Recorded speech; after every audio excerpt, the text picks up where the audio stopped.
Councilwoman Adamson.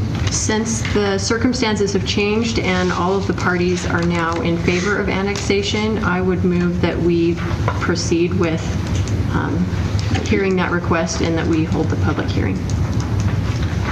Just reconsideration. Yeah, just Reconsideration. Second. So we have a motion by Adamson and a second by Moore to reconsider the public hearing.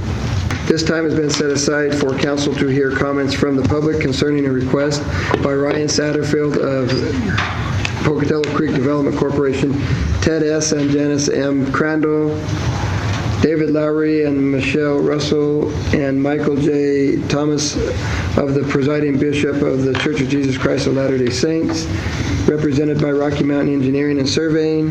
The request is to annex and zone approximately 74.69 acres of land extending into the city limits east of Butte Street, Clearwater Street, Satterfield Drive, and Legacy Drive. I said I'm not for it necessarily. Well, no, I have to correct that. I am for development to a certain extent. I don't know if you'd give us your name, please. Oh, Idaho Lorax, General Delivery, Pocatello, Idaho. I just have to speak a little bit for the animals. I'm sorry. We used to have a beautiful place there, and it needed improvement. It had its problems, Pocatello Creek. And of course, it is slowly disappearing, and the water that supplies that area, of course, comes from that drainage. And so, water is needed for everybody. And the sacrifice of our riparian habitat there, well, sometimes that's just the way life goes. Give up a little bit of nature for human expansion. But my main concern is I want to offer you some help. And that is because of that region. There was reasons why people didn't live there years ago, because that was a fallout zone from FMC Corporation. I mean, constantly the material's going, and that's where it would tend to land, was up in the hills there. So we're trying to offer, providing, and myself, services to go up and give us permission to go up and inspect some of this property for you and bring some of our equipment.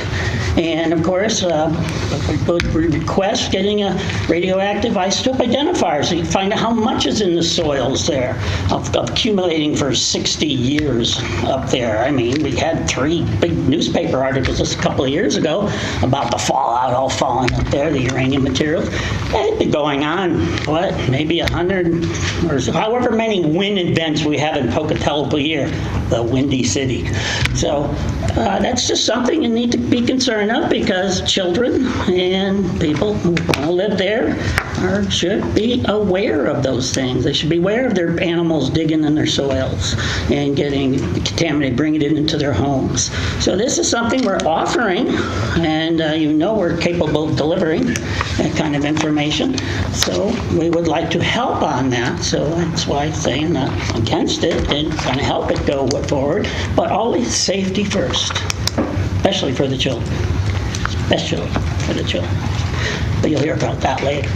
So, you know how to get a hold of me? I'm usually here, but there are other ways to get a hold of me. So, I'm offering again our help and support for the safety, well-being of people who want to live in that area, Pocatello. Otherwise, we recommend people live up valley. That's a safer area. And don't live on this side of town. Yeah, that's how it goes. Anyway, thank you. Thank you. Any others uncommitted?